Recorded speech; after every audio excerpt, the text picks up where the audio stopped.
제로 카피라고 부르는데, 세븐 레이어를 만들었는데 레이어를 통과할 때마다 메시지 카피를 한다 그러면 레이어가 올라갈수록 느려질 테니 레이어가 없는 게 좋은 구조지. 그렇게 안 만들었고, 여러분들 지금 수업하고 있는 이 인터넷, TCP/IP, 뭐 UDP, 뭐 이게 전부 다 그 유닉스 운영체제와 함께 거의 다 탄생한 애들이에요. 탄생한 애들이고, 7계층에서 만든 데이터를 6계층에서 전달할 때 7계층이 컴퓨터 메모리 어딘가에 잡고서 정보를 썼을 거 아니야. 그러면 내가 메모리에 쓴 시작 지점과 끝 지점, 즉 주소가, 포인터를 6계층에게 전달을 하고 아랫계층에게. 아랫계층에서는 앞쪽에서 본 것처럼 받은 메시지에 헤더가 필요하니까 이건 어딘가에 또 쓰는 거야. 그리고 마찬가지로 헤더의 시작과 끝. 좀 쉽게 얘기하면은 위에서 받은 메시지를 받을 때에 이 데이터의 시작과 끝 지점의 주소를 가져와서 나는 그곳에 있는 이 데이터를 그냥 써. 복사 안 해. 내가 필요로 하는 건 별도의 메모리를 잡고 여기다가 또 주소값을 쓰기 때문에 밑으로 내려가면 위에 있었던 데이터는 그냥 주소값만 계속 전달이 될 뿐 복사를 안 해요. 그래서 실제로 아까 제로번이라고 얘기한 게 좋은 건데 제로 카피라고 불러요. 제로 카피. 통신에서는 상위 계층에서 하위 계층으로 하나의 컴퓨터에서 동일한 컴퓨터에서 상위 소프트웨어가 하위 소프트웨어로 데이터를 전달할 때에 데이터를 복사하지 않아요. 컴퓨터 안에서의 메모리 복사 행위는 없고 이렇게 포인터 값만 전달합니다. 그래서 유닉스에서 C 언어에서 유닉스를 만들기 위해 이제 C 언어가 있었고 C 언어의 가장 큰 특징을 포인터로 잡는 것이 프로그램이 컴퓨터 안에서 동작을 할 때에도 데이터에 대한 복사 행위가 별로 없다라는 거죠. 물론 이제 하드웨어 장치를 다룰 때에도 포인터를 쓰죠. 그거는 이제 특정 장치가 운영체제에 컴퓨터 메모리에 이렇게 딱 1대1로 대칭되기 때문에 내가 메모리에 쓰지만 그 하드웨어를 직접 전달되는. 더 궁금한 사람들은 OS 수업이라든지 이대우 교수님 객체지향 프로그래밍 때 물어보면 되는 거고. 따라서 학생들이 생각을 할 때 계층이 많아지니까 위에서 아래로 내려갈수록 메모리도 많아지고 뭐 시간도 오래 걸리고 그러겠네. 그렇지 않다라는 거. 그것이 포인터다라는 얘기를 다시 한번 강조하고 넘어갑니다. 그래서 여러분들 수업 들을 때 이렇게 멍 때리고 듣지 말고 운영체제 이렇게 씨뿔뿔 수업일 때에도 저 사람이 나를 연맥이려고 저런 이상한 걸 만들어가지고 데이빗 리치라든지 이제 뭐 이런 인간들이 만년 스트라첩이 이상한 언어 만들어서 나를 죽이려고 그러는구나 이렇게 생각하지 말고 저 기술은 왜 만들었을까 뭐 이런 것들 좀 생각하면 좀 의미가 있을 겁니다. 나름 CC뿔뿔은 또 시스템 프로그래밍 하는 사람 입장에서나 아니면 그러니까 대용량의 데이터를 빨리 처리할 때도 C++ 요즘 인기가 좋아요. 그런 경우에 꼭 반드시 좀 언어를 좀 이렇게 고민하면서 배우는 거 좋아요. 자, UDP에 이어서 TCP입니다. TCP 하는 일이 많다 그랬죠. 따라서 에러 컨트롤, 플로우 컨트롤 등 다양한 트랜스미션에 대한 컨트롤을 하니 이름이 트랜스미션을 컨트롤하는 프로토콜이다. 그래서 이제 TCP가 됐고요. 구유명한 TCP/IP의 TCP님이 되셨어요. 커넥션 오리엔티드로 되어 있고요. 이제 뒤에 설명을 하겠지만 UDP처럼 뭐 쏘고 싶을 때 쏘고 이런 거 아닙니다. 둘이 쌍방 악수하셔야 돼요. 여러분들 전화 걸기 해가지고 전화 걸고 그 다음에 열심히 통화한 다음에 전화 끄는 작업이 있잖아요. 그거하고 동일합니다. 그래서 이런 게 커넥션을 맺을 건데 실적으로 내 컴퓨터 안에 있는 프로그램하고 저쪽 컴퓨터에 있는 프로그램이 정말로 뭐 이렇게 선을 열심히 이을 것도 아니잖아요. 이건 이제 논리적인 선이다. 그래서 이제 버추얼 커넥션이다 라고 얘기를 해요. 그렇게 함으로써 이제 플로우 컨트롤, 흐름 제어, 속도 제어와 에러 컨트롤, 에러가 난 것을 찾고 검출하고 방어하는 행위를 하게 됩니다. TCP를 사용하고 있는 대표적인 프로그램인데 재밌는 건 앞쪽에서 등장했었던 데이타임도 있고요. 그 다음에 DNS도 있어요. 뭔 소리냐? 상위 계층이 꼭 하위 계층을 지정 안 해도 돼요. A 프로그램이 돌아간다고 했을 때 그거를 TCP가 지원을 하든 UDP가 돌아가든 큰 상관은 없어요. 그래서 앞쪽에서 내가 윈도우즈 미디어 플레이어로 동영상 볼 때에 TCP, UDP, SCTP 선택할 수 있다고 했잖아요. 단 신뢰성을 보장해야 되는데 UDP를 하면 망한다는 것뿐이지 안 돌아가지는 않는다라는 거였고 TCP는 에러 검출 및 복구를 하니까 여기 FTP, 파일을 전송하는 FTP가 있는 걸 볼 수가 있어요. 20번, 21번 포트 달고 있고요. 그 다음에 여러분들이 이제 원격 컴퓨터 접속해가지고 타이핑하는 커맨드 창이라는 컨솔 창 칠 때, 그럴 때 이제 쓰이는 텔넷이라는 것이 또 23번 달고 있습니다. 메일 주고받을 때, 메일은 내용이 정확하게 전달이 돼야 되잖아요. 그래서 보는 것과 같이 25번 포트 달고 있는 SMTP, Simple Mail Transport Protocol, 이게 또 이제 TCP를 쓰고 있어요. 그 다음에 컴퓨터 중에는 이 디스크가 없는 컴퓨터들이 있어요. 그래서 부팅이 될 때에 네트워크상에 있는 서버에서 운영체제 이미지를 가져와요. 이런 것들이 이제 공장이라든지 이런 데서 좀 많이 쓰는데, 이게 부트키입니다. 이게 67번. OS 이미지를 가져와 봐야 되니까 크겠죠. 자, 그리고 현재 우리가 TCP/IP를 많이 배웠어요. 왜 TCP/IP를 배웠느냐? 1990년대까지는 혹은 2010년대 중반까지는 데이터를 보낼 때에 신뢰성 있게 보내는 게 중요해서 TCP를 사용해야 되기 때문에 TCP/IP를 썼고요. 1990년대 중반부터는 얘기가 좀 달라져요. 사람들이 TCP 위에서 프로그램을 짜기보단 HTTP 위에서 짭니다. 그래서 여러분들이 웹 파이썬 프로그래밍에서 HTTP 클라이언트 서버 짜는 거 더럽게 쉽잖아요. 더럽게라고 하면 안 되지. 많이 쉽죠. 기본적으로 HTTP 그 클래스에서 오브젝트 만들어가지고 한 5줄 짜면은 서버가 만들어져요. 근데 여러분들 중에 HTTP 클라이언트와 서버를 C나 C++로 짜본 사람이 있나 혹시? 마이크 켜고 얘기 좀 해봅시다. 경험 좀 듣고 싶네. C나 C++로 HTTP 서버 짜본 사람.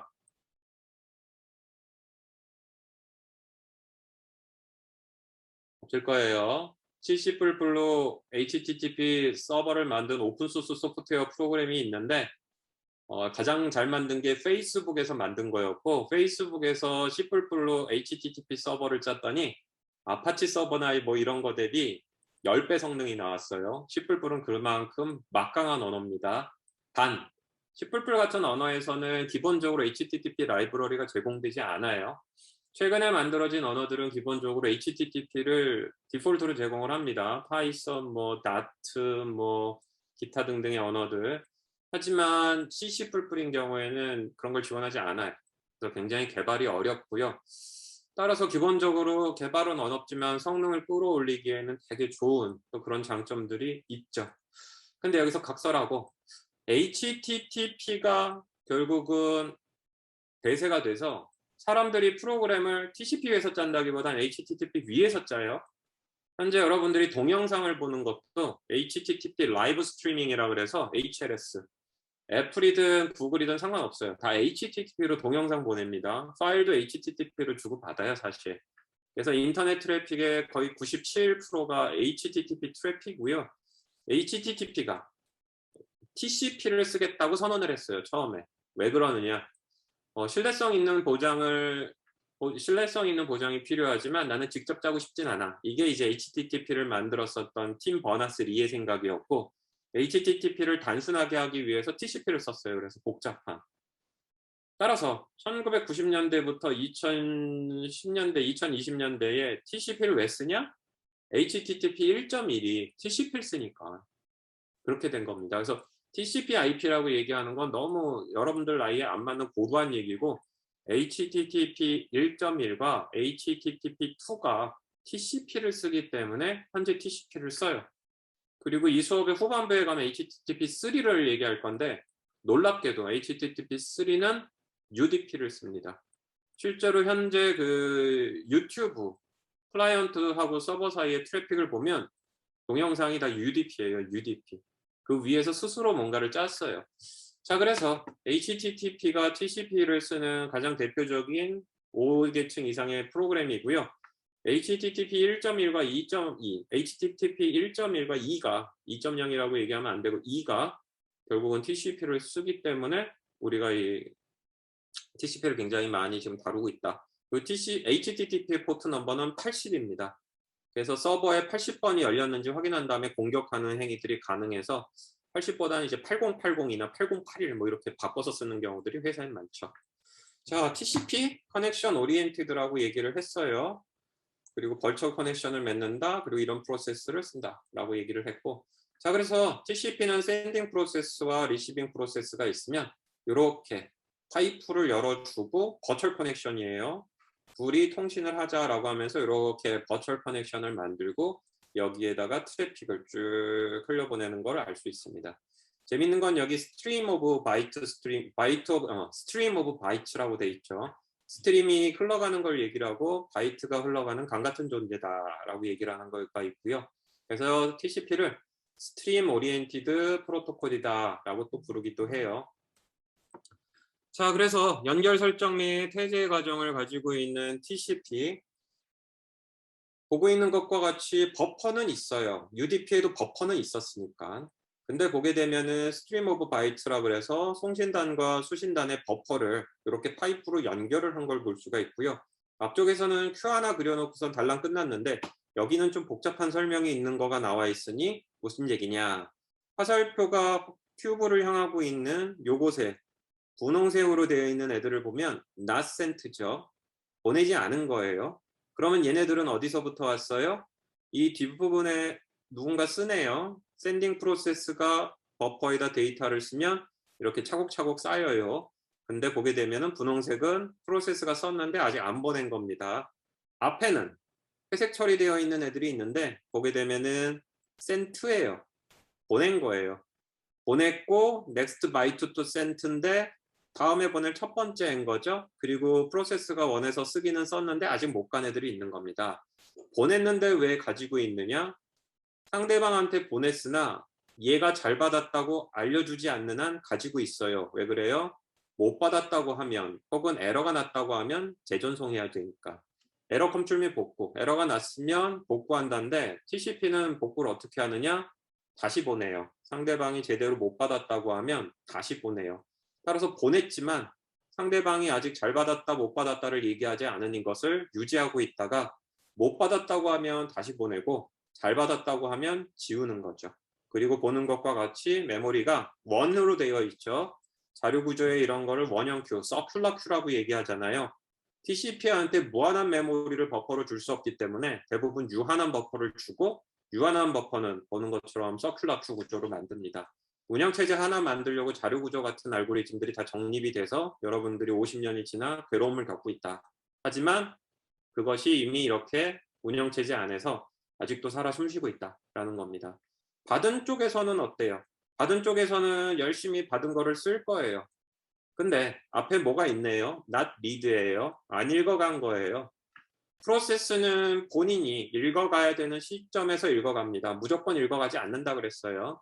따라서 받아가지고 미리 저장은 해놨는데 프로세스가 안 읽어갔기 때문에 이렇게 있고요. 이제 새로운 트래픽이 오면 뒤에다 계속 쓰는 거죠. 그러다 프로세스가 읽으면 얘네들을 지우는 행위를 하게 됩니다. 이렇게 보는 것과 같이 스트림 오브 바이트, 바이트들이 흘러가는 거고요. 보는 것과 같이 샌딩 버퍼, 리시빙 버퍼가 있으니 버퍼를 언제 만들고 사이즈를 얼마나 하게 할 것이며 기타 등등을 언제 결정하느냐? 처음에 연결 설정할 때 한다 라고 얘기할 수 있습니다. 자, 그리고 앞쪽에서 유저 데이터그램의 UDP는 데이터그램이라고 불렀다 그러면 TCP는 본인이 만들어서 상대방에게 보내는 메시지를 세그먼트라고 부릅니다. 이 세그먼트는 5계층 이상에서 준 데이터와 본인이 필요해서 집어넣는, 쉽게 얘기하면 헤더 정보죠. 아까 포트 번호 이런 것들 들어갈 거고, 그 다음에 에러 컨트롤, 플로우 컨트롤이 뭐 거저 되겠어요. 에러 컨트롤과 플로우 컨트롤 하기 위한 기타 정보들이 추가가 되어 있는 이 메시지가 전달이 되니 얘를 이제는 세그먼트다 라고 부를 거고요. 결국은 샌딩 TCP가 보내는 세그먼트를 리시빙 TCP가 에러가 나든지, 에러는 없어지는 경우가 있고 순서가 뒤죽박죽이 된 경우에는 맞춰야겠죠. 받기는 받았는데 일부가 훼손됐어요. 0이 1로 되어 있거나 1이 0으로 되어 있는 경우죠. 이런 경우를 다 검출하고 복구한다. 복구는 무엇이다? 재전송한다 라고 되어 있습니다. 자, 그래서 보는 것과 같이 세그먼트라고 부르는 것들이 TCP 상위 계층에서 만들어 놓은 프로세스가 만든 분홍색 데이터에다가 TCP의 헤더를 달고 상대방에게 가는 것을 볼 수가 있어요. 근데 아까 재밌게 지금 TCP에서 나는 재미있고 여러분들은 재미가 없겠지만 계속 뭐라고 얘기하고 있냐면 바이트라고 얘기하고 있어요. 바이트. TCP는 송신 단위, 수신 단에게 보내는 것을 바이트 단위로 세요. 바이트 단위로. 자, 그리고 또 TCP의 특징 중에 하나, UDP도 마찬가지지만 UDP 자체는 뭐 연결 설정 해제가 없었으니 별도 얘기는 안 하는데, TCP는 풀 두플렉스입니다. 풀 두플렉스는 뭐냐? 보내면서 받는 것과 동시에 가는 것. 즉 T0에서 샌딩에서 리시빙 쪽으로 가고 역방향으로 T0에서 동일하게 뭔가가 전달될 수 있으면 이런 걸 이제 우리는 풀 두플렉스라고 불러요. 즉 쏘면서 받는 거죠. 근데 이제 쏘는 것에 내가 상대방으로부터 받는 거에 대한 정보를 추가해서 보내면 이제 피지배킹이라고 부릅니다. 추가해서 보낸다는 건 뭐냐? 결국은 내가 받는 입장에서 어떤 걸 알려줘야 돼요? 에러가 났어. 에러가 안 났어. 야, 너무 빨리 보내고 있어. 너무 천천히 보내는데 더 빨리 보내도 돼. 내가 받는 입장에서 이런 정보들을 보내는 쪽에 알려줘야 됩니다. 이거를 내가 상대방에게 보내는 트래픽에 붙여서 보내는 거예요. 내가 상대방에게 보내는 게 돼지면 내가 상대방에게 보내는 거에 상대방이 나한테 보낸 거를 돼지 꼬리 붙이듯이 이렇게 돼지에 꼬리 붙인 거예요. 진짜 피지백을 해가지고 보냅니다. 그렇게 되면은 기본적으로 A가 B에게 전달을 하고 있으면서 A가 B에게 본인의 데이터를 보내면서 B가 A한테 보낸 거에 대한 에크놀로지, 잘 받았다 못 받았다 이런 정보들을 추가로 보낼 수가 있습니다. 그래서 풀 두플렉스 통신을 하면서 피지배킹에 의해서 내가 저쪽한테 잘 받았다 못 받았다를 보낸다 라고 이해하면 되겠어요. 자, 그래서 커넥션 오리엔티드고 풀 두플렉스 서비스가 가능합니다. 바로 뒤에 그림이 나오겠지만 통신을 하고자 하는 A, B 사이에는 A가 요청하고자 하는 자가 B에게 나 너 통신하고 싶어 라고 요청을 하고 B가 그거를 이제 응답을 해야 돼요. 그리고 데이터를 주고받는 과정이 있고요. 서로 데이터를 주고받지 않으면 이제 결국은 연결을 해제하는 과정이 있습니다. 따라서 이렇게 버추얼 커넥션을 만드는 이유는 무엇이다? 에러 컨트롤, 플로우 컨트롤을 해서 릴라이어블하게 전달하기 위함이다. 그리고 1990년대 2010년 지나 2020년 초반까지만 하더라도 2010년 중반까지만 하더라도 그냥 내가 신뢰성 있는 프로그래밍을 해야겠어? 그럼 소켓 프로그래밍을 한 거예요. 여러분들이 그냥 아마 선배를 만나거나 회사에 들어갔는데 이렇게 통신을 많이 하던 회사가 아니다 그러면 대부분 TCP, UDP에서 이제 소켓 프로그래밍 정도 하는 겁니다. 이렇게 바로 TCP 위에서 짜고 바로 UDP 위에서 짠 거예요. 그런데 이제 이게 뭐야 50년 전 걸 쓰고 그래 그러지 마 이렇게 하면서 이제 본 수업의 후반부 내용들이 펼쳐진 겁니다. 바이트가 계속 언급이 되고 있어요. 바이트가 TCP는 내가 상대방에게 세그먼트 형태로 보내고는 있지만 세그먼트를 세지 않아요. 그래서 바로 뒤에 이제 우리가 헤더를 볼 텐데 세그먼트 1, 세그먼트 2, 즉 메시지 하나, 메시지 둘 이렇게 하는 필드가 없습니다. 없고요.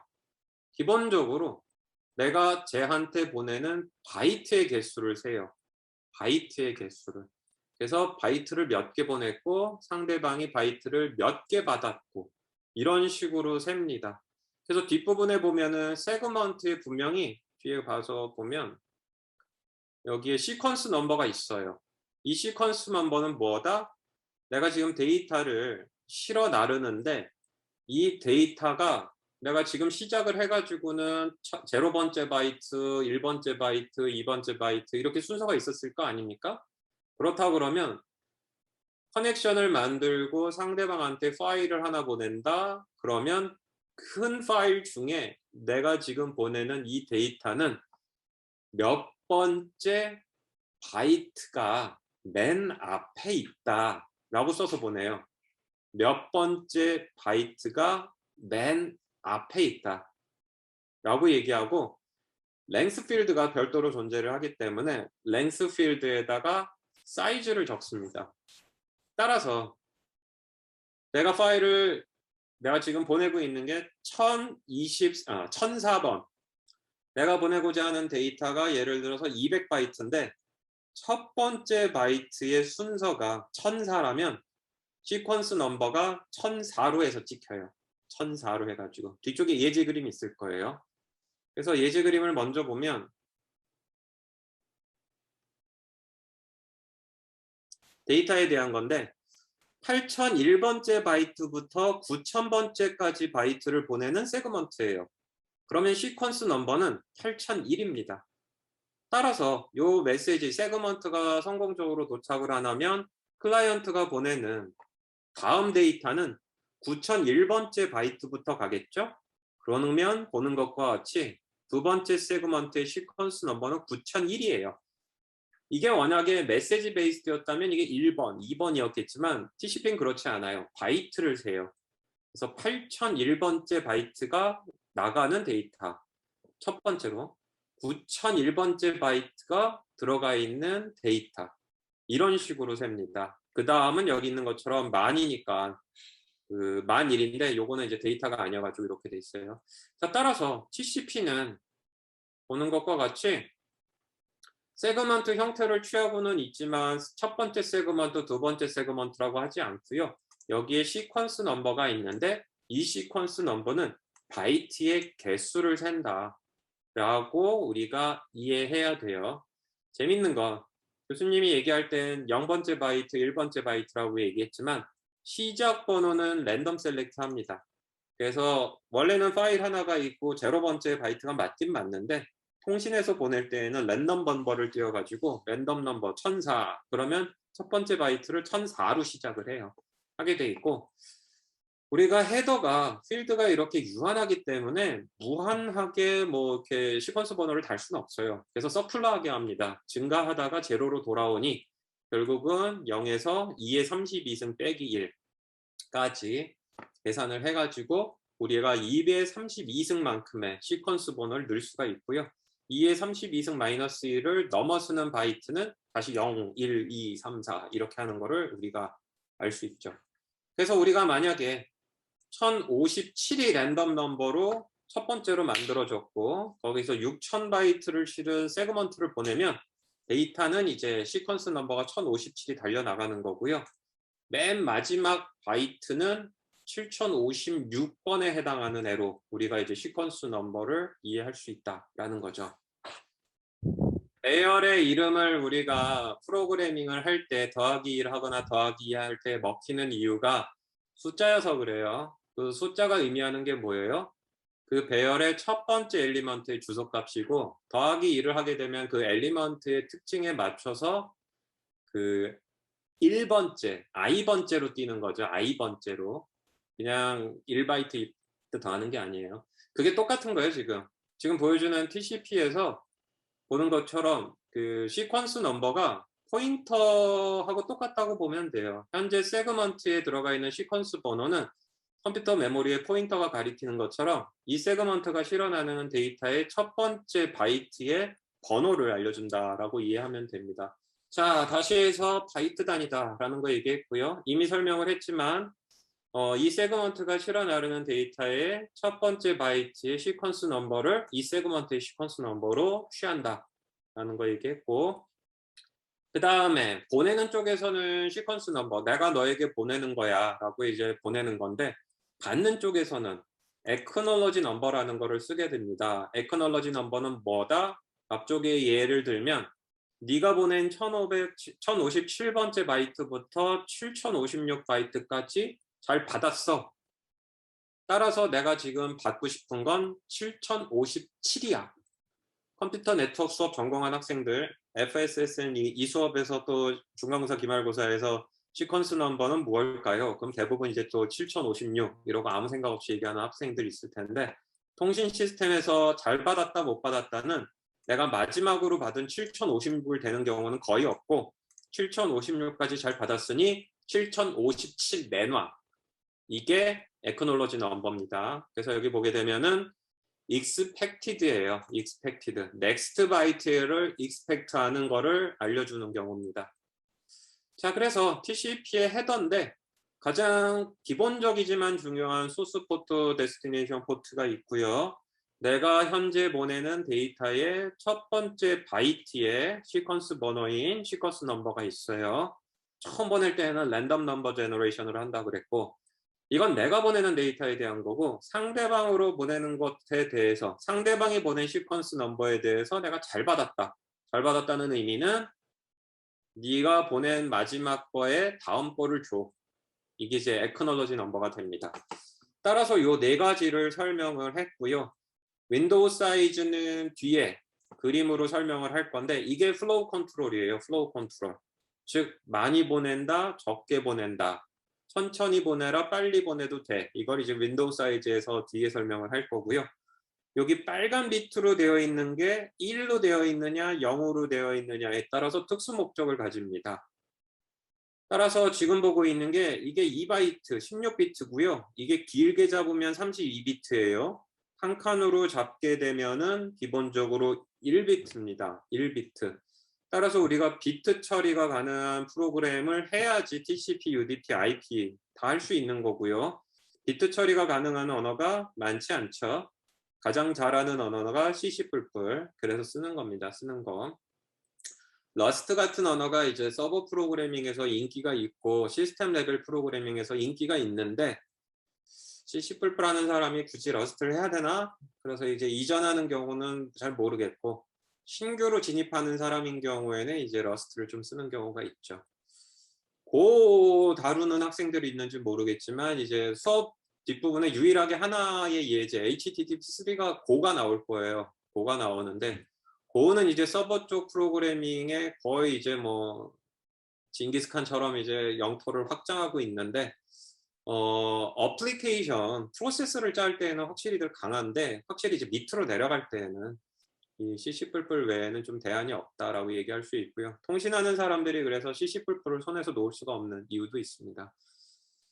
C++을 해야 되느냐 C가 해야 되느냐는 4, 5년 전으로 올라가면 무조건 C++이었는데, 최근에는 또 굳이 C++를 해야 될까? 그냥 C도 충분한데 다른 언어 하나를 잘 다룰 수 있다면, 뭐 이렇게 또 상황이 바뀌기도 했어요. 그래서 이 수업 앞부분이고 이 커널 안에 들어가는 OS 안에 들어가는 내용들이기 때문에 이제 오늘 수업에서 C++ 얘기를 조금 꺼냈는데, 사실은 여러 언어를 본인이 잘하는 언어를 쓰는 것이 일반적인 추이고요. 이제 오늘 이후로 이제 커널을 안 쳐다보려고 하는데, 커널 안에 들어가면 이렇게 포인터 뭐 1비트 처리 막 이렇게 해야 되기 때문에 C++ 아니면 어셈블리 왜 이제 좀 대안이 없다라는 얘기들을 합니다. 그래서 여러분들이 서버 쪽으로 갈 때에 뭐 트렌디한 언어인 고, 그다음에 그 자바스크립트 중에 Node.js, Node.js는 거의 C++하고 성능이 비슷하게 나오는 경우도 있어요. 그래서 Node.js 뭐 이런 걸 선호하는 경우도 있는데, 전통적으로 C++는 서버 쪽에서는 반드시 좀 해야 되지 않나? 좀 그런 분야입니다. 아까 C 받은 학생들은 좀 더 잘해서 C++이라도 받든지 좀 하시고요. 자, 그 다음에 이제 어전트 포인터 이런 게 있는데, 요건 이제 뒤에서 설명을 할게요. 그래서 여기 밑에 있는 애들은 다음에서 설명을 하도록 하겠습니다. 바로 튀어나왔는데, 요게 1비트짜리들이에요. 1비트짜리들. 1비트짜리들이어서 세 보면 있잖아. 1, 2, 3, 4, 5, 6. 6비트죠. 12비트에 4비트 들어가니까는 16비트. 16비트죠. 그래서 요게 딱 1바이트하고 여기 1바이트 되는 건데, 요 비트가 0이냐 1이냐에 따라서 의미가 많이 달라집니다. 우리가 제일 먼저 볼 애들은 연결 설정 및 해제인데, 요 SYN 비트가 1로 세팅이 되어 있으면 연결 요청하는 거예요. 내가 메시지를 받았는데 저 SYN 비트가 1이네. 그러면 연결 요청을 상대방이 한 거고요. 이름이 이렇게 되어 있습니다. Synchronize Sequence Number. 너와 나의 시퀀스 넘버, 너와 나의 송신 수신 그 번호를 싱크로나이즈, 동기화하자. 동일하게 하자는 겁니다. 동일하게 하자. 따라서 네가 가지고 있는 변수와 내가 가지고 있는 변수를 같은 값으로 설정하자 라고 이해하면 되고요. 이게 연결 설정이에요. 기계적으로. fin, 프랑스 영화 보면 이제 피날레, fin 들어가죠. 연결 해제. 연결 요청은 SYN 비트가 1로, 연결 해제는 fin 비트가 1로 되어 있는 거고요. 좋아. 이거는 이제 에크. 그래서 이제 acknowledge is valid. 이것이 응답인 겁니다. 그래서 보낸 SYN, fin에 대해서도 OK가 되기도 하고 데이터에 대해서도 OK. 좋아. 좋아라는 표현이에요. 통신하다 보면은 사람이 만든 거고 이 통신선로에 의해서 또 TCP가 이상 동작할 수 있습니다. 그럼 리셋, 지금부터 초기화하자. 리셋 비트도 있어요. 그래서 리셋이 1이면 둘 다 최초의 값으로 모두 다 클리어하게 정리하고 주고받았던 데이터 다 쓰레기통에 처박아 버립니다. 그래서 연결 설정 SYN, 해제, 핀, 좋아, 에크, 오류가 났으니 리셋하자, 리셋. 그리고 이제 두 개가 있는데 두 개는 뒤에서 설명을 하려고 하니 하나는 어전트고요. 하나는 푸시예요, 푸시. 자, TCP가 이제 커넥션 오리엔티드 방식이라고 얘기를 했죠. 그래서 결국은 소스하고 데스티네이션 사이에 버처랑 연결을 해야 된다. 방금 전에도 우리가 연결 설정하는 메시지가 아니죠. 주고받는 세그먼트에 연결 요청 비트가 켜져 있느냐 안 꺼져 있느냐를 우리가 봤었어요. 자, 그래서 모든 TCP 헤더들은 다 저 비트를 가지고 있고 저 비트를 우리가 이제 키느냐 끄느냐에 의해서 동작을 하는 거고요. 특별히 에크 비트가 켜져 있는 상태에서 시퀀스 넘버, 즉 에크놀로지를 이제 잘 받았다 못 받았다에 해당하는 숫자를 받는 거에 의해서 에러 검출을 합니다. 뒷부분에서 그림 보면서 좀 더 쉽게 얘기하려고 해요. 그래서 결국은 TCP는 이렇게 복잡하고 많은 필드들을 통해서 에러 검출 및 복구를 하고자 한다라는 부분들 기억하기 바랍니다. 그리고 뭐 버추얼이지 당연히 피지컬이 아니죠. 자, 그래서 결국은 IP는 연결 설정 해제하지 않았어요. TCP는 그 위에서 연결 설정하고 해제를 합니다.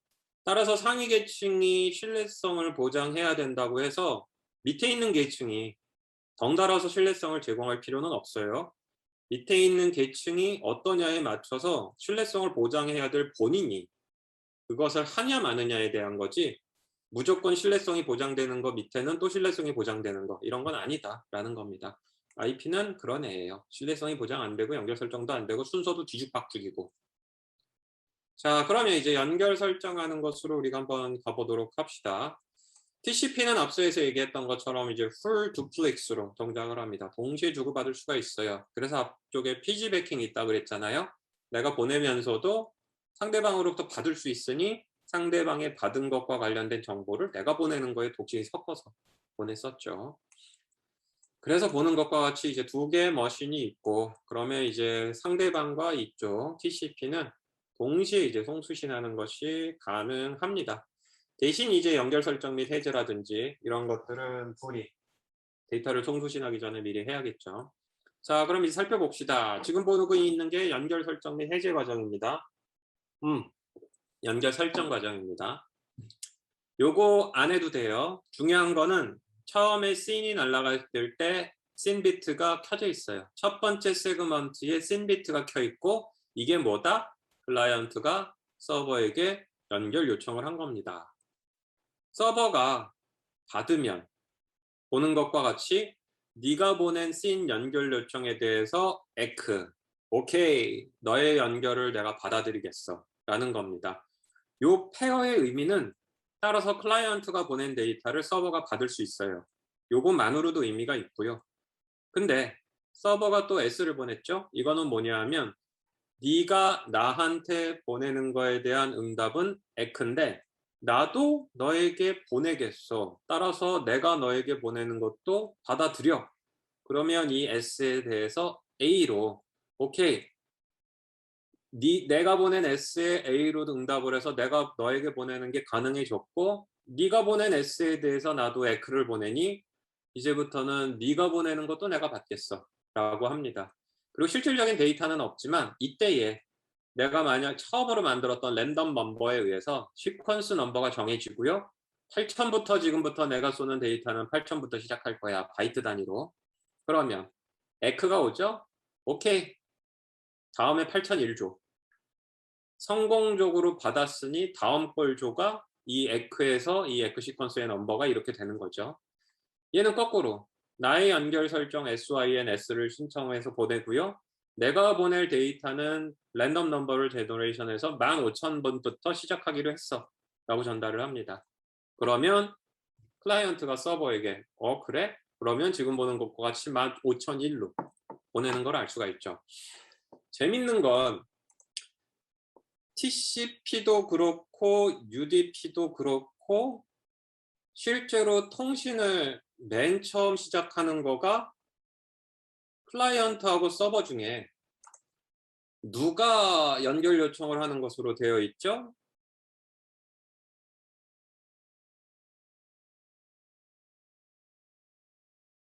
UDP도 그렇고 TCP도 그렇고 지금 동작하는 예제를 보면 클라이언트하고 서버 중에 누가 통신을 먼저 시작하게 돼 있어요? 클라이언트. 왜 그랬을까? 그냥 직관적으로 당연히 클라이언트가 먼저 하죠. 클라이언트가 요구하고 서버가 서비스를 받는 입장이잖아요. 네. 그쵸? 네. 요구가 없으면 서버는 응답하지 않는다가 철학이에요. 네.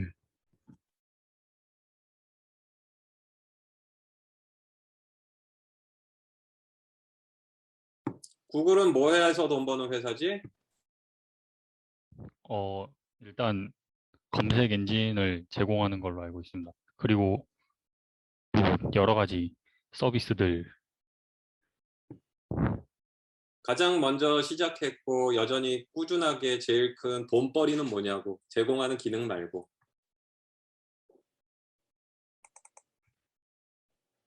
검색 엔진인 것 같습니다. 검색 엔진이 돈을 줘? 돈을 벌게 해? 검색 엔진은 수단이죠. 검색 엔진을 쓰게 한 다음에 어디서 돈을 벌어요? 광고인 것 같습니다. 그렇지, 그렇지. 자, 그러면 방금 전에 얘기한 거하고 연결해봐요. 사용자가 요구하지 않으면 광고를 할 수 있다, 없다? 없습니다. 그러면 구글이 기분이 좋겠어, 안 좋겠어? 안 좋을 것 같습니다. 그럼 어떻게 해야 돼요?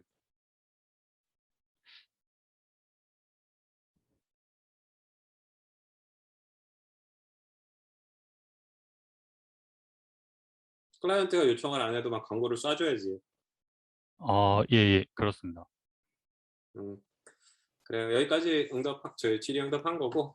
그래서 HTTP 1.21도 이렇게 동작을 해요. 여러분들 HTTP는 웹파이썬에서도 배웠고 컵넷 수업 들은 사람이면 좀 더 컵넷에서 안 가리키는 교수님과 가리키는 교수님 있으면 좀 다르구나. 웹파 배운 2017 이후라면 웹파에서도 이제 간단하게 배웠지만 HTTP 리퀘스트가 클라이언트에서 서버로 가면 서버는 HTTP 리스폰스를 주는 게 이제 철학이죠.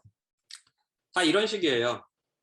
단말이 요구하지 않으면 서버는 응답하지 않는다. 이동통신도 통신 요금을 사용자가 내기 때문에 사용자가 만들지 않으면 네트워크에서 트래픽을 내리지 않는다가 철학이에요.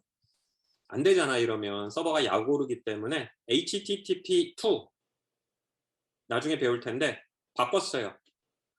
사용자가 동의하면 서버는 내린다. 내리는 게 이제 광고라고 얘기하기보다는 사용자의 편익과 이해 증진을 할 수 있는 아름다운 트래픽을 내린다. 결국은 컴넷 수업 들은 사람들 멍 때리지 말라고 그러는 거가, 그리고 지금 보고 있는 게 마치 당연한 것처럼 느끼겠지만 나중에 필드에 나가서 본인이 해야 되는 서비스가 있는데 안 되는 거예요. 결국은 2010년대부터 개발자들이 두 손을 들고 됐어, TCP, UDP 거지 같은 거 에휴 내가 짠다 라고 그 위에 손을 올리기 시작을 한 게 이제 4주차부터 수업이 펼쳐질 겁니다. 그리고 지금 보는 게 당연하게 받아들이면 안 돼요. 당연하게. 사실 여러분들은 학생이기 때문에 뭐 짜고 싶은 게 뭐 텀 프로젝트라든지 뭐 개인적 공모전이 있으면 모르겠는데 대부분 만사 귀찮고 내가 왜 이러고 살아야 되나 이런 생각들이 들 텐데 뭔가를 해보면 뭔가 좀 의미 있는 걸 해보려고 하면 결국은 기존에 있는 기술들의 문제가 발생을 하고 그 문제를 해결하기 위해서 뭔가 좀 더 창의적인 노력을 좀 합니다. 그래서 프로그램 많이 짜보라고 하는 거는 많은 문법을 익숙하게 하는 그런 게 아니고요. 하다 보면 관심 있는 분야도 생기고 보고 있는 것과 같이 문제점이 드러나서 그거에 대해서 본인이 뭔가 개선할 여지를 좀 찾아가게 되고요. 방금 얘기했죠. HTTP 2가 나온 가장 중요한 이유는 웹서버에 연결을 한 웹사이트, 웹브라우저 유저에게 그 사람이 요청하지 않아도 서버 쪽에서 그 사람에게 아름다운 광고를 내리기 위한, 이게 서버 푸시라고 얘기하는데 그런 용도들로 이제 많이 내기가 나옵니다. 자, TCP 그래서 얘기를 하고 있고요. 그래서 시뮬테이너스 오픈이라고 얘기한 건 방금 전에 얘기했었던 거예요. 클라이언트가 서버 쪽으로 쏘는 거에 대해서 연결 설정 요청을 하면 서버도 사실상 동일한 걸로 클라이언트에게 요청을 한다. CNAC 보내고 CNAC 보내고 메시지는 합쳐버리면 4개가 아니고 3개긴 하죠. 더불어서 정해진 포트 넘버로 결국은 저렇게 연결 요청을 한다는 건 어마어마한 트래픽을 서버 쪽으로 연결 요청으로 보내면 서버는 끊임없이 그 연결 요청들을 받아들여야 되기 때문에 결국은 컴퓨터 메모리가 터집니다. 전통적인 통신 프로그램은 TCP 연결 요청이 들어오면 그걸 아예 별도의 프로세스로 띄우는 경우도 있어요. 똑같은 프로세스를 들어온 사용자 개수만큼 띄웁니다. 이유는 서로 간의 간섭을 안 줘서 안정적 서비스를 하기 위해서. 따라서 굉장히 많은 버퍼와 CPU 프로세싱을 먹기 때문에 TCP 연결이 많아지면 많아질수록 불안해져요. 이게 이제 씬 어택이라고 부르는 겁니다. 메시지의 씬 필드를 일로 해가지고 끊임없이 어마어마하게 쏴버리면 그 서버가 죽을 수 있다라는 거고요. 따라서 이런 식으로 이제 보안에 관심 있는 학생들이 있다 그러면 결국은 특성이에요. 프로토콜들이 원래 해야 될 특성에 맞춰서 설계되어 있고 개발되어 있는데 쳐다보고는 악의적인 의도로 공격을 하면 그것이 이제 구멍이 될 수밖에 없다라는 겁니다. 참고로 고랭 기지를 쓰는 이유가 또 있는데 CC++로 하는 것보다 보고된 걸로는 고랭 기지로 싸면은 TCP 연결을 더 많이 받아들일 수 있다. 뭐 이런 보고들이 많이 있어요. 그래서 TCP 베이스의 서버 프로그래밍 할 때에 더 많은 TCP를 받아들이기 위해서 고랭 기지로 서버를 짜는 경우들도 있습니다. 자, 그래서 데이터는 결국 연결 설정을 거치고 나면 가요. 일반적인 데이터 전송 과정인데 결국은 앞쪽에서 봤죠? 8001번째 바이트부터 9000번째 바이트를 보내면 보내는 것과 같이 8001의 시퀀스 넘버를 해서 보냅니다. 여기 1501이라고 되어 있는 건 앞쪽에 연결 설정 과정에서 상대방에게 1500이 아니죠. 15000을 받았으니 15001을 받으면 돼 라고 얘기를 한 거를 이어온 거예요. 상대방으로부터는 받은 게 없으니 그 다음 메시지가 가더라도 15001을 요청하는 건 동일하고요. 9001에서 1000번째 데이터를 쏘게 되면 시퀀스 넘버가 바뀐 걸 볼 수가 있죠. 풀두플렉스니까 서버 쪽에서도 데이터를 쏠 수 있습니다. 이 경우에 두 가지 용도를 하고 있는데 첫 번째로는 본인의 15001번째 데이터부터 17000번째 바이트까지 보내기 때문에 15001이 달려 있고요. 그와 동시에 에코필드를 켜가지고 네가 보낸 1000번째까지 잘 받았어. 그러니 1001번째를 줘 라고 보내는 걸 볼 수 있죠. 따라서 본인이 보내고 싶은 데이터는 이것인데 상대방이 보낸 거에 대한 응답을 실어서 보내니 돼지의 꼬리를 달았다. 그래서 피지배킹이다 라고 이해하면 되고요. 자, 클라이언트는 이제 보낼 데이터는 없어요. 그런데 상대방이 17000까지 잘 받았다고 해야 되니까 17001까지 잘 받았다고 17001을 달라고 에크 시퀀스 넘버를 달아가지고 보내는 걸 볼 수가 있습니다. 그리고 여기 이제 리시브 윈도우가 들어오는데 나중에 플로우 컨트롤이에요. 자, 그럼 이게 에러가 없는 일반 상황입니다. 그런데 앞쪽에 이제 두 가지가 더 있었어요. 뭐가 있었냐면 씬 있고 핀 있고 그 다음에 에크 예 설명했고 리셋은 그렇다 이랬는데 어전트하고 푸시가 있었죠. 뭐냐? 프로토콜 TCP 왼쪽에 TCP가 오른쪽에 TCP로 뭔가 정보를 보내줄 때는 결국은 데이터가 오는 족족 바로바로 보냈을 때 문제점이 뭐냐? 보내는 데이터마다 TCP 헤더가 붙어야 돼요. TCP 헤더가 되게 커요. TCP 헤더가 보게 되면 야, 어디 갔냐?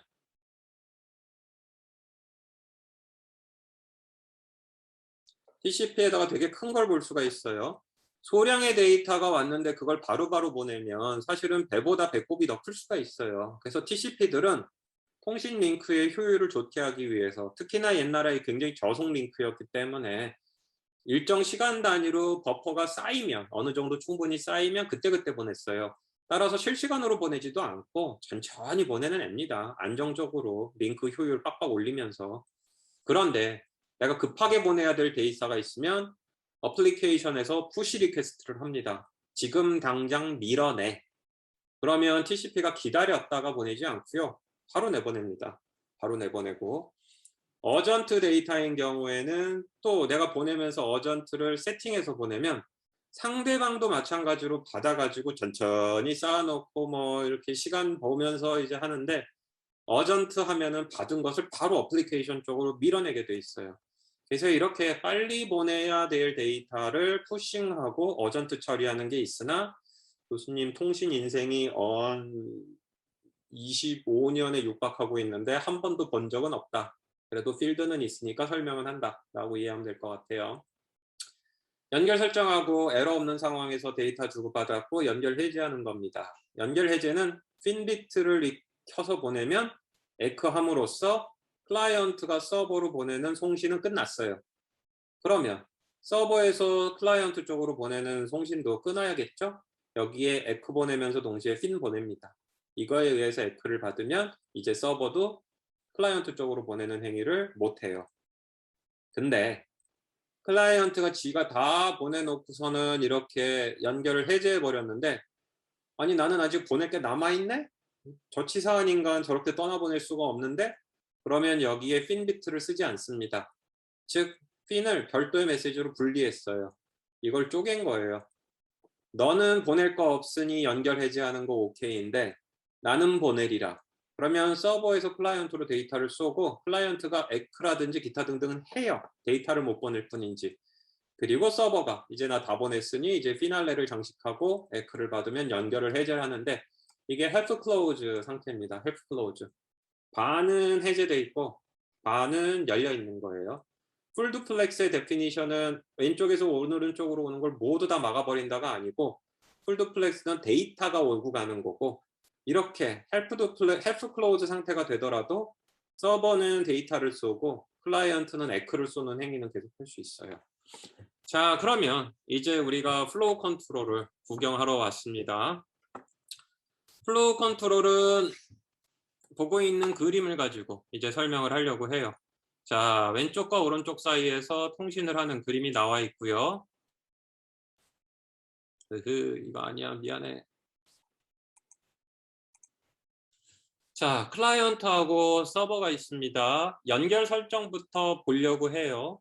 1번에 있는 거에서 보는 것과 같이 왼쪽으로 SYN 비트가 세팅되어 있는 메시지가 전달이 되지요. 시퀀스 넘버가 100으로 세팅되어 있는 것을 볼 수가 있습니다. 자, 서버가 최초로 요청받은 SYN을 받으면 버퍼를, 수신 버퍼를 만든다고 했어요. 수신 버퍼를. 지금 보고 있는 이 까만색으로 되어 있는 얘가 수신 버퍼입니다. 수신 버퍼니까 컴퓨터 메모리를 사용할 것이며 컴퓨터 메모리는 사이즈가 있겠죠? 800바이트예요. 그래서 본인이 가지고 있는 내부 변수 리시브 윈도우입니다. 리시브, 수신하는 윈도우에 800바이트짜리라고 저장을 했어요. 따라서 상대방이 지금부터 이 메시지를 100으로 보냈으니 이거는 씬이니까 첫 번째 보낸 거고 실제 데이터가 없어요. 따라서 의미 있는 데이터는 101부터 오겠죠. 내가 받을 의미 있는 데이터 101번째부터 받으면서 800바이트 사이즈고요. 더 받으면 이제 901이 되겠죠. 자, 연결 요청에 의해서 나는 수신 버퍼를 만들었고 씬에 대한 에크 및 씬에 대한 에크를 보내면서 본인도 씬을 해요. 그러면서 응답을 줍니다. 일단 네가 보낸 100 잘 받았어. 따라서 101을 줘. 101이 오면 나는 여기 쌓을 거야. 그리고 이걸 줍니다. 앞쪽에서 설명을 안 했던 리시브 윈도우 필드를 800바이트로 해서 보내요. 그러면 클라이언트는 서버에게 800바이트만큼 왕창 보낼 수 있죠. 더 보내면은 버퍼가 터지는 건데 800바이트 이하로 보내면 되는 거죠. 그리고 본인도 랜덤 넘버를 만들어서 시퀀스 번호는 답니다. 이 시퀀스 번호는 이후로는 의미가 없어요.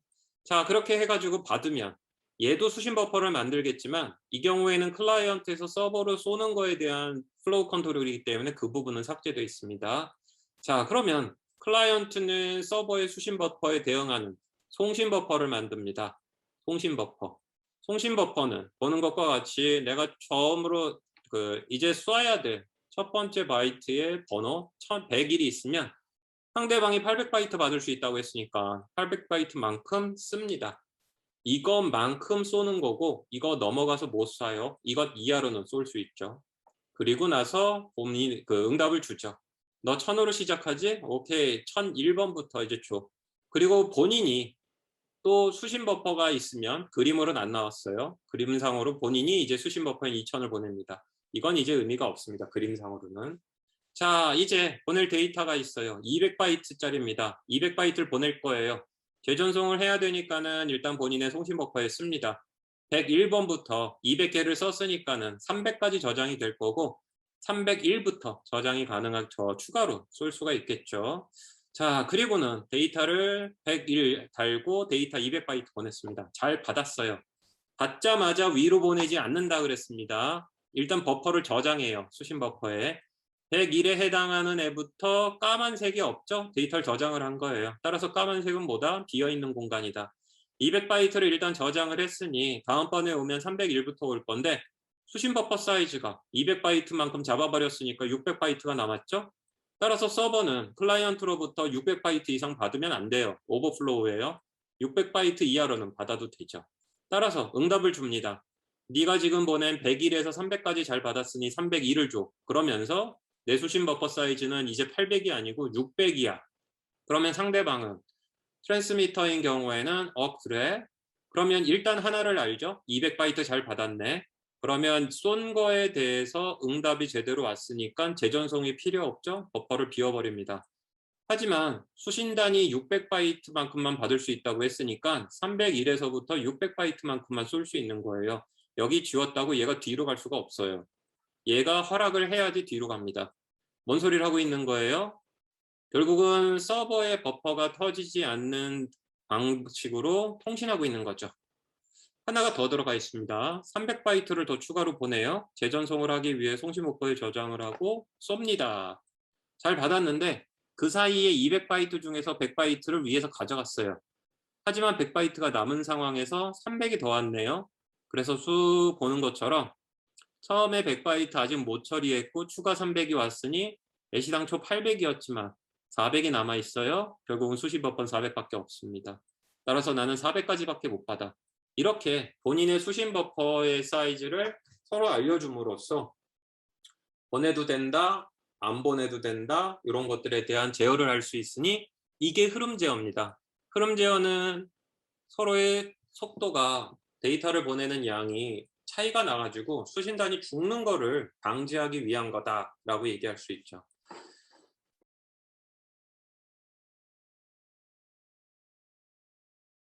수신단의 버퍼가 클수록 초고속 통신에 좋을까요? 아니면 수신단의 버퍼가 작을수록 고속 통신에 좋을까요? 클수록인 것 같습니다. 그쵸, 클수록이겠지. 네. 본인 안드로이드 아니면 iOS? 안드로이드 쓰고 있습니다. 수신 버퍼 사이즈가 얼마만큼 될 것 같아? TCP에. 이 재밌고 즐거운 거를 본인의 안드로이드에 TCP에서 하고 있다는 거잖아. 네, 근데 아직은 모르겠습니다. 모르는 게 맞고 마이크 꺼도 되는데 결국은 저 수신 버퍼 사이즈가 크면 클수록 좋아요. 근데 문제는 리시브 윈도우 필드가 이미 1970년대에 TCP가 정해버렸기 때문에 그 정한 리시브 윈도우 사이즈보다 더 잡을 수도 없어요. 항상 여러분이 안드로이드 휴대폰을 쓰면은 그 스펙마다 좀 다른데 16KB 정도 되는 애들도 많고 크면 뭐 128에서 256KB 정도 되는 애들도 있어요. 그래 봤자 1초에 거기 8 해서 비트 수 계산해 보면 통신 속도만큼 그렇게 나오지는 않아요. 무슨 얘기입니까? TCP 성능 저하의 큰 문제점 중에 하나가 과거의 저속 통신 시스템을 기반으로 이 플로우 컨트롤을 했기 때문에 고속 통신 시스템에 맞지 않는 흐름 제어들도 가지고 있다라고 볼 수가 있고요. 혹시라도 여러분들이 회사에 가서 그냥 TCP, UDP, TCP 가지고 이제 소켓 프로그래밍을 하는데 속도를 좀 올려야 되겠다라고 판단이 되면 이 리시브 윈도우 사이즈를 세팅할 수 있는지 보고 대부분 리시브 윈도우 사이즈는 운영체제 레벨에서 세팅이 가능해요. 세팅이 가능하기 때문에 리시브 윈도우 사이즈를 좀 늘려주는 것만으로도 굉장히 속도 개선이 될 수 있다라는 얘기합니다. 자, 그러면 정상적으로 연결 설정하고 데이터 주고 받고 연결 해제하고 흐름 제어하는 것까지 보여줬어요. 그럼 여기 이제 추가적으로 보여주고자 하는 것은 무엇이냐? 에크는 언제 나가느냐?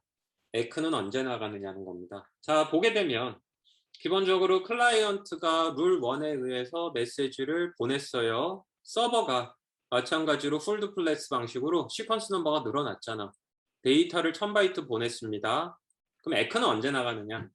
통상적으로 운영체제가 가지고 있는 타이머 값이 있어서 이 타이머가 지나고 나면 그때 에크를 보내게 돼 있어요. 따라서 메시지가 왔고 메시지가 또 왔는데 첫 번째 메시지가 왔다 그래서 바로 응답을 보내는 게 아니고요. 타이머가 있어서 메시지를 받고 타이머가 시작이 됐는데 전통적인 경우에 500ms예요. 1초에 2번밖에 안 한다는 거야. 그래서 이게 타이머가 터지지 않은 상황에서 또 오면 그냥 기다렸다가 이제 한번 쏘는 그런 부분이 되는 거죠.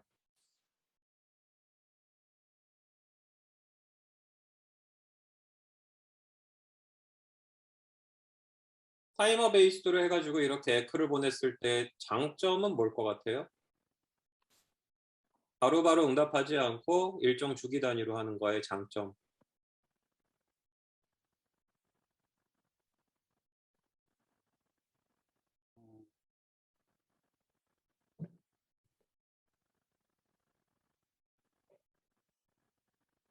아까 버퍼에다가 메시지 쓸 때마다 읽지 않는다라고 그랬잖아. 모르겠어요? 그러면 4번하고 5번 있어요. 중요한 건 5번이지 이제 5번. 5번에서 응답이 갈 거 아니야. 그죠? 5번에 보면은 현재 여기 어플리케이션이 이제 계속 읽을 거야. 그쵸? 어플리케이션이 계속 읽을 건데 비어가고 있는 시간들이 흘러가고 있잖아. 근데 타이머를 에크를 보내는 타이머를 짧게 했을 때하고 길게 했을 때 주고받는 데이터의 양의 차이가 발생할 거라고 정해진 시간 안에.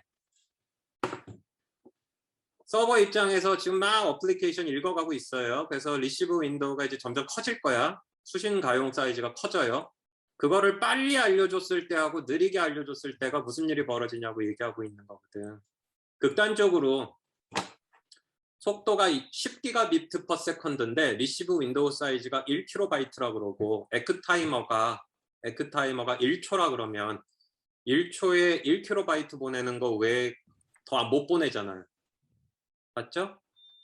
근데 에크 타이머가 짧아지면 짧아질수록 빨리빨리 본인이 비어 있다는 걸 알려줄 테니 결국은 1초에 1KB 하나 보내던 것들이 속도가 점점 빨라져 가지고 10기가비트 per second에 맞춰서 보낼 수 있겠죠. 따라서 플로우 컨트롤, 에러 컨트롤 관점에서 여러분들이 1970년대 이론을 주로 컴넷 수업에서 해왔는데 지금은 그게 중요한 게 아니고 정해진 시간 안에 많이 보내야 되는 관점에서 보는 거예요. 그래서 안정성과 메시지 개수를 줄이려고 그랬던 플로우 컨트롤의 기존적인 메커니즘보다는 다른 메커니즘을 하는 거죠. 근데 치러야 될 희생은 뭡니까? 에크 메시지가 많이 갈 거예요. 클라이언트가 더 빨리빨리 수신 버퍼의 상태를 알기 때문에 더 많이 보낼 수 있지만 에크 메시지를 서버로부터 더 많이 받기 때문에 그 부하는 어쩔 수 없이 증가하지. 트레이드 오프가 있어요. 그래서 다들 그 에러 커렉션 입장에서 아마 수업을 컴넷을 했고 시험도 그렇게 봤으니까 그렇게 느꼈을 텐데 여기서 강조하고 싶은 건 저 타이머가 짧아지면 짧아질수록 신속하게 리시브 윈도우 사이즈의 형태가 샌더에게 업데이트 되기 때문에 고속 처리가 가능하다라는 겁니다. 이게 여러분들이 TCP를 이해하고 거기 패러미터만 일부 바꾸더라도 속도를 확 끌어올릴 수가 있어요. 서버에서는 대개 서버 OS 리눅스에서는 이런 패러미터가 다 컨피규어를 해요. 자, 이제 에러입니다. 이제 에러고요. 결국 에러는 몇 가지 케이스에 의해서 검출되고 복구되는데 자, 보는 것처럼 클라이언트 쪽에서 서버 쪽으로 501에서 600바이트에 해당하는 메시지를 보냈고요. 세그먼트 잘 받아서 수신했어요. 에러 검출 및 복구에서 가장 기초적인 건 가는 메시지가 없어지는 건데 없어진다는 거는 버퍼에서 오버플로우가 나서 사라질 수도 있고 에러가 나가지고 중간 장치가 이해를 못해서 버려버리기도 해요. 자, 없어진 거를 알기 위해서 송신단은 RTO가 타임아웃이에요. 타임아웃이고 리트랜스미션 타임아웃. 타이머를 켜요. 리트랜스미션이잖아. 타이머를 켰는데 시간 안에 응답이 안 오면 얘가 익스파이어 되면 리트랜스미션 재전송을 하는 겁니다. 500일에서 600 쐈고 잘 받았어요. 600일에서 700 쐈고 잘 받았고 에크는 바로바로 오는 게 아니니까 요때 날라왔는데 701이 왔어요. 둘 다 잘 받은 거지. 타이머를 스탑하고 전송 버퍼를 비웠겠죠. 자, 다시 700일에서 800을 쏴요. 재전송 타이머를 켰는데 없어졌어요. 근데 800일과 900에서 쐈어요. 받은 쪽은 TCP는 보는 것처럼 못 받은 애가 있고 그 다음에 제대로 받았으면 못 받은 애 비워두고 제대로 받은 애 넣어놓습니다. 아웃 오브 오더 순서가 잘못되어 있는 건데, 그리고는 801에서 900까지는 잘 받았지만 내가 받아야 될 건 701부터다. 그래서 701부터 다시 보내 라고 보내니 얘가 이 메시지를 받으면 기본적으로 701 요청 내가 쐈는데 못 받았다고 왔네? 에러가 났구나 라는 걸 판단할 수 있어요. 근데 바로 응답하기보단 재전송 타이머가 터졌을 때 주로 응답을 합니다. 그래서 701에서 800까지를 재전송을 하고요. 그러면 받았고 못 받았고에 얘가 채워지고 나니까 오케이 완성한 후 기존에 받아뒀던 900까지 있으니 901을 보내줘 라고 얘기하고 얘가 타이머를 멈추는 거죠. 따라서 보낸 메시지가 없어진 거에 대해서 송신단이 타이머를 작동하고 제대로 받으면 멈추고 제대로 못 받았는데 타이머가 터지면 재전송하는 스킴이 있고요. 그래서 아까 한 학생이 저 타이머 얘기했을 때 에러에 대한 얘기를 한 거고, TCP가 1970년대 초판이 만들어진 이후로 많이 개정되지는 않았는데 조금씩은 개정이 됐어요. 조금씩은 개정이 됐고 너무 저 타이머 베이스드로 하니까 좀 그렇다. 결국은 시대적으로 고속통신을 하는 거를 좀 더 잘할 수 있어야 되지 않겠어? 라고 나온 스킴이 이제 Fast Retransmission입니다. 얘는 뭐냐? 일단 고속이라는 게 뭐예요? 송신단에서 수신단으로 많이 쏴야 돼요. 많이 쏴야 돼요. 많이 쏴야지 에러가 난 거를 바로바로 알 수 있으니까. 자, 그래서 이 경우에는 뭐냐 하면 잘 가고 있는 거는 앞서 설명과 같은데 301에서 400이 로스트가 됐어요. 그래서 비워뒀는데 400일, 500일, 600일이 계속 연급하고 가는 겁니다. 그러면 이때는 타이머 베이스로 에크를 하는 게 아니고 에크를 바로 보내요. 바로 보내요. 그렇게 되면 보는 것과 같이 에크가 동일한 값 301을 재전송해줘가 동시다발적으로 오게 되면 그때는 타이머가 터지는 거하고 상관없이 바로 재전송을 합니다. 따라서 수신단에서 바로 보내는 스킴이 추가되어 있고요. 송신단에서는 3개를 연거퍼서 받는 거를 디텍트하는 스킴이 있고요. 이때에 바로 재전송을 하는 스킴이 있습니다. 이게 이제 Fast Retransmission이에요. 그래서 TCP도 버전이 되게 많고 여러분들이 실제로 사용하는 시스템, 서버, 디바이스의 TCP 버전이 뭔지를 이해한 후 이런 파라미터 세팅이라든지 이런 것만으로도 이제 성능이 올라갈 수 있어요. 뒤쪽에 신규 프로토콜을 얘기하겠지만 이런 것을 이해하는 것만으로도 충분하고요. 최신판이면 다 좋느냐? 그렇진 않지. 그 컴퓨터 디바이스들이 다양하기 때문에 이 저렴이에 해당하는 단출화된 TCP들이 들어가 있고요. 복잡한 애들은 복잡한 애만큼 복잡한 TCP가 있어요. 그래서 이 TCP의 버전들을 확인하는 것도 성능 개선에 매우 중요한 요인이 됩니다. 에크는 그렇게 크리티컬하지 않아요. 지금 보게 되면 이제 데이터가 없어진 게 아니고 에크가 없어졌는데 클라이언트가 서버로 연거퍼서 메시지를 보내고 있는데 중간에 이제 얘가 그래도 701 줘 그러면서 700번까지에 대한 에크를 보냈는데 없어졌죠. 근데 이렇게 연거퍼서 데이터가 오는 경우에는 이게 없어졌더라도 이쯤에서 901 줘 지금까지 잘 받았어. 그러면은 이 에크 하나 가지고 없어진 로스트 에크를 커버한다. 그래서 에크가 없어진 거에 대한 재전송은 없어요. 데이터가 없어진 거에 대한 재전송은 있는 거지. 자, 지금 보고 있는 건 운때가 안 좋은 건데 데이터도 많이 안 가는 경우예요. 따라서 500일에서 600 쏘고 600일에서 700 쐈는데 서버가 잘 받았다라는 응답을 못 보냈어요. 하지만 제대로 받았어요. 근데 연거퍼서 뭔가 가는 게 없기 때문에 결국은 서버가 보낸 에크가 도달을 못한 상황에서 둘이 벙쪄하고 있다가 클라이언트는 서버한테서 뭐 아무런 응답이 없으니까 얘는 이미 성공적으로 쐈음에도 불구하고 타이머가 터져가지고 재존송을 한다. 결국은 네트워크의 효율을 낭비한 건데 통신 시스템은 완벽할 수가 없기 때문에 뭐 이런 것들도 발생할 수밖에 없다라는 것. 결국은 이제 주고받는 트래픽이 많고 서버에서도 뭔가 막 보낸다 그러면 이때 로스트 에크가 충분히 앞쪽에서 봤었던 이런 거에 의해 대체될 텐데 뜨문 트래픽을 주고받는다 그러면 발생할 수밖에 없는 현상이다 라고 우리가 얘기할 수 있죠. 자, 그래서 방금 에러 컨트롤 얘기했습니다. 에러 컨트롤의 가장 중요한 스킴 시퀀스 넘버와 그 다음에 이거에 대한 에크놀로지를 얘기했고요. 이거는 버너 베이스죠. 버너 베이스드. 몇 번째 바이트까지 잘 받았어? 몇 번째 바이트를 못 받았어요? 라면 양을 조절을 해요. 양이라 그러면 플로우 컨트롤이냐? 그게 아니고 내가 세그먼트를 만들어서 보낸다 그랬죠? 내가 지금 보낼 수 있는 세그먼트의 개수인데 앞쪽에서 플로우 컨트롤만 생각을 하면 수신 윈도우 사이즈가 있으니 수신 윈도우를 한 번에 다 채울 거라고 생각할지 모르나 그렇지 않다라는 거.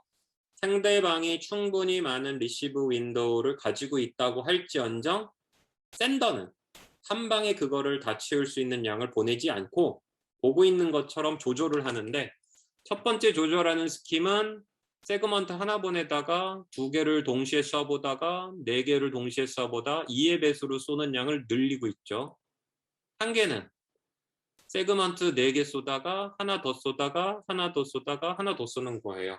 두 번째 있는 것부터 설명을 하면 이거는 어디티브 인크리즈라고 얘기를 하는 에디션 베이스드죠. 더하기 1 더하기 1 더하기 1. 즉 내가 4개를 쐈는데 성공적으로 다 받았다고 하면 그러면 하나를 더 늘려서 쏘는 양을 하나 20% 더 25% 증가했어요. 이거에 대해서 다 잘 받았다고 하면 이번에 또 세그먼트 하나를 더 내는 T0에 동시에 쏠 수 있는 양을 플로우 컨트롤에 의해서 리시브 윈도우에서 제약도 받지만 이 메커니즘에 의해서도 제약을 두니 이땐 내부적으로 이 C 윈도우라는 걸 씁니다. C가 뭐냐? 컨제스천이에요. 이 짓은 왜 하느냐면 플로우 컨트롤에 의해서 리시브 윈도우에 의해서 수신 컴퓨터가 얼마나 받을 수 있는지 못 받는지는 알겠는데 내 컴퓨터에서 상대방 컴퓨터까지 가는 사이에 수많은 줄과 수많은 네트워크 장비를 통과해야 된다 그랬죠? 근데 문제는 그 수많은 줄과 네트워크 장비를 나만 쓰는 게 아니고 겁나 많은 사람들이 공유합니다. 근데 서로 나 이거 쏠 테니까 너 그때 쏴. 그러니까 서로 약속 안 해요. 자기네들이 쏘고 싶을 때 랜덤하게 쏩니다. 무슨 얘기냐? 결국은 네트워크에서는 특정 순간에 너무 많은 트래픽이 운 나쁘게 모일 수 있어요. 이게 우리가 큐잉 이론 배우는 이유입니다. 확률 및 랜덤 변수 배우는 건데 결국 확률론적으로 봤을 때에 시스템의 이렇게 부하가 일순간에 모아가지고 꽝 하고 이제 터질 수가 있어요. 그래서 샌더는 수신 컴퓨터가 리시브 윈도우를 알려주면서 많이 받을 수 있다고 하지만 그 중간에 있는 장치들이 이제 넘칠까봐 결국은 한 번에 못 보내고 조금씩 조절하는 스킴을 쓰니 얌전하게 하나씩 성공할 때마다 양을 늘려보는 스킴이 있고 두 번째로는 2배로 늘리는 스킴이 있어요. 2배로 늘리는 스킴. 그럼 이거 언제 어떻게 쓰느냐? 이렇게 씁니다. 시간축이 X고요. Y축이 T0에 한꺼번에 보낼 수 있는 트래픽 양입니다. 물론 리시브 윈도우가 허용을 한다면 이것을 우리는 컨제스천 윈도우, C 윈도우라고 얘기를 하고요.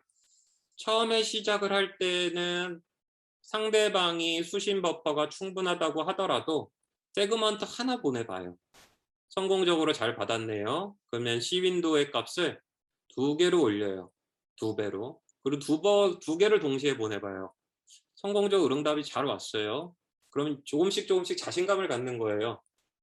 그리고 또 보냈더니 응답이 잘 왔네요. 더 2배로. T0에 8개의 세그먼트를 동시에 보냈는데 로스트가 되거나 상대방이 에크를 안 하네요. 혹은 에크가 왔는데 못 받았다고 왔어요. 무슨 얘기예요? 중간에 있는 어딘가에서 무슨 일이 벌어진 겁니다. 그러면 컨제스천 윈도우를 다시 동시에 T0에 동시에 보낼 수 있는 세그먼트의 개수를 다시 1개로 떨굽니다. 1개로.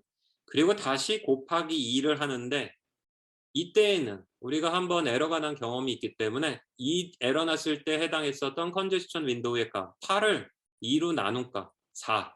4까지는 2배로 올려봐요. 2배로 올리는 거는 exponential increase입니다. 2배로 올리다가 8에서 에러가 났으니 성공적으로 했던 건 4잖아요. 4까지는 2배로 올리고 그 다음에 하나씩 올리는 걸 해봐요. 하나씩 올리다가 또 에러가 났네요. 어떻게 해요? 다시 T0에 보내는 개수를 1개로 떨구고 그리고 방금 전에 에러가 났었던 12 나누기 2, 즉 성공적으로 올라갈 수 있는 거를 6까지로 제한을 하고 다시 2배로 올리고 여기선 2배가 안 되니까 6으로 올립니다. 그리고 다시 출렁출렁 속도가 올라가니 여러분들이 아무리 뭐 100메가 1기가 초고속 인터넷을 쓰더라도 TCP는 이렇게 출렁출렁 움직인다는 겁니다.